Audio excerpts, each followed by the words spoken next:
Bem, meu nome é Luiz Carlos Badaró dos Santos, sou da UNEB Polo Lauro de Freitas e vou falar um pouco sobre a teoria atômica. Começando lá da antiguidade,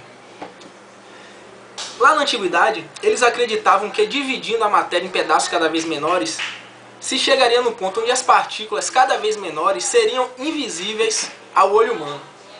E segundo alguns pensadores, indivisíveis. Graças a essa propriedade, receberam o nome de átomo. Daí surgiu uma teoria conhecida como atomismo.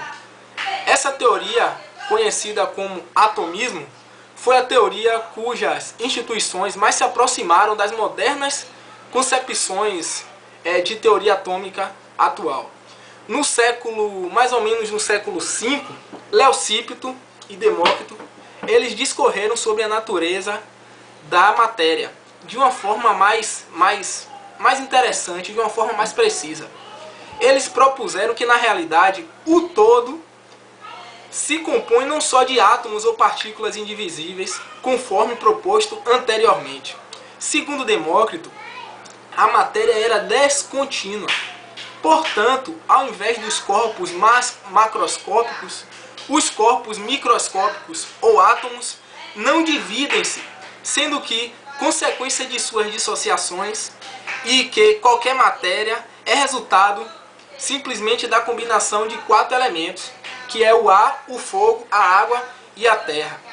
Porém, os filósofos adotaram o modelo atômico de Aristóteles da matéria contínua, que eu havia citado, fogo, água, terra e ar, foi seguido pelos pensadores cientistas até mais ou menos o século XVI d.C.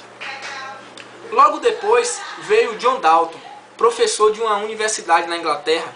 Ele foi criador da primeira teoria atômica moderna. Ele publicou um trabalho que delineou todos os princípios da teoria atômica. Ele discordou com tudo que Leucípito e Demócrito pregavam sobre átomos indivisíveis e tudo que Aristóteles falava, que era composto somente de fogo, ar, água e terra.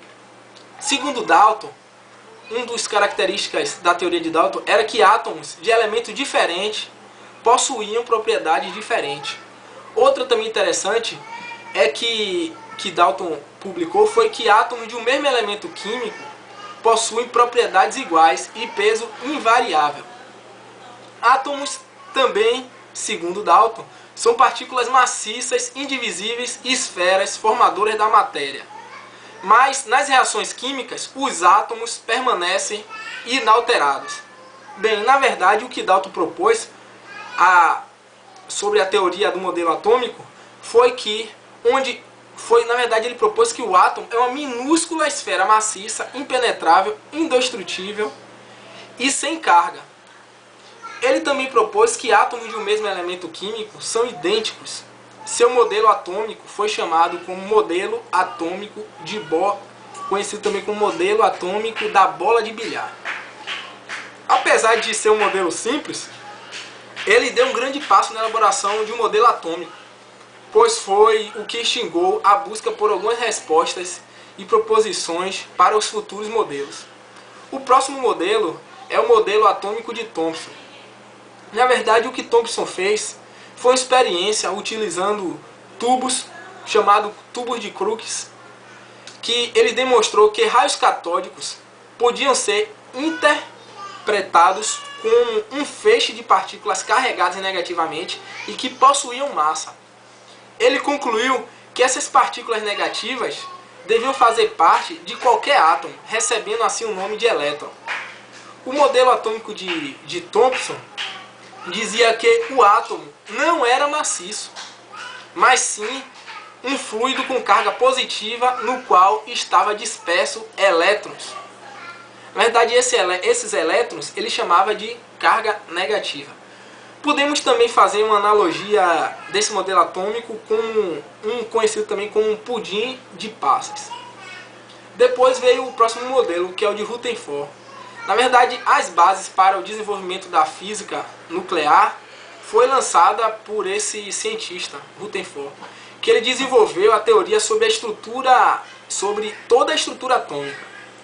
Ele foi o cientista que estudou por 3 anos comportamento de raio-x, além de radioatividade do elemento urânio.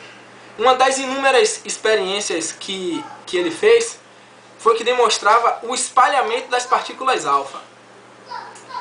Esta foi a base experimental do modelo atômico chamado de átomo nucleado, que ele já considerou o átomo sendo parte eletrosfera, parte núcleo.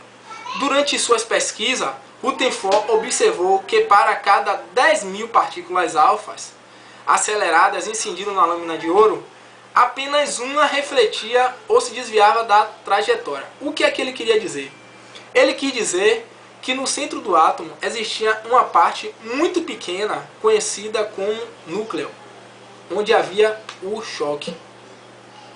O modelo atômico de Rutherford ficou conhecido como o modelo planetário, que pela sua semelhança foi conhecida como planetário devido à sua semelhança com a formação do sistema solar. Depois do modelo de Rutherford, Niels Bohr aprimorou esse modelo. O que foi que ele fez? Ele dizia que no momento em que tem uma carga elétrica negativa composta por elétrons girando ao redor do núcleo de carga positiva, esse movimento, ele dizia que gerava uma perda de energia devido à emissão de radiação. Num dado momento, esses elétrons vão se aproximar do núcleo num movimento em espiral e cair sobre si. Então, o modelo de Bohr desconsiderava o modelo de Rutherford, pois considerava errado. Errado não, incompleto. Em 1911, mais ou menos em 1911, Bohr publicou uma tese que demonstrava o comportamento eletrônico dos metais. Bohr também acabou desenvolvendo um modelo atômico que unificava a teoria de Rutherford e a teoria da mecânica de Max Planck. Sua teoria consistia em que, ao girar em torno de um núcleo central, os elétrons deveriam girar em órbitas específicas com níveis energéticos definidos. Eles poderiam também haver a emissão ou absorção de pacotes discretos de energia, chamados como quanto, e também poderiam mudar de órbitas. Bohr também, na verdade o que Bohr fez, o enunciado de Bohr foi o princípio da complementariedade, segundo o qual um fenômeno físico deve ser observado a partir de 2 pontos de vista diferentes. Ele observou que existia paradoxos onde poderia haver comportamento de onda e de partícula dos elétrons, dependendo do ponto de vista. Ele, na verdade, ele ficou naquela, ou onda ou partícula. Então, essa teoria acabou por se transformar na hipótese proposta logo depois por outro cientista, chamado de Broglie. Broglie dizia que todo corpúsculo atômico pode comportar-se de 2 formas, como onda ou como partícula, como eu havia dito. Logo depois de Broglie, veio Schrödinger e Heisenberg. Bem, Schrödinger e Heisenberg reuniram os conhecimentos de seus antecessores e acabaram por desenvolver uma nova teoria do modelo atômico, além de postular uma nova visão, que é a visão da mecânica ondulatória. Essa teoria diz que todo corpo atômico pode comportar-se como onda ou como partícula. A ideia de órbita eletrônica acabou por ficar desconexa, ficou sem sentido, sendo substituída pelo conceito de probabilidade de encontrar num instante qualquer um dado elétron em determinada região do espaço. Ele dizia que o elétron não poderia ser encontrado em um determinado lugar, mas sim existiam probabilidades de se encontrar esse elétron em determinados lugares. O átomo deixou de ser indivisível, como acreditavam no século V a.C. O modelo atômico, portanto, passou a se constituir, na verdade, de uma estrutura muito complexa.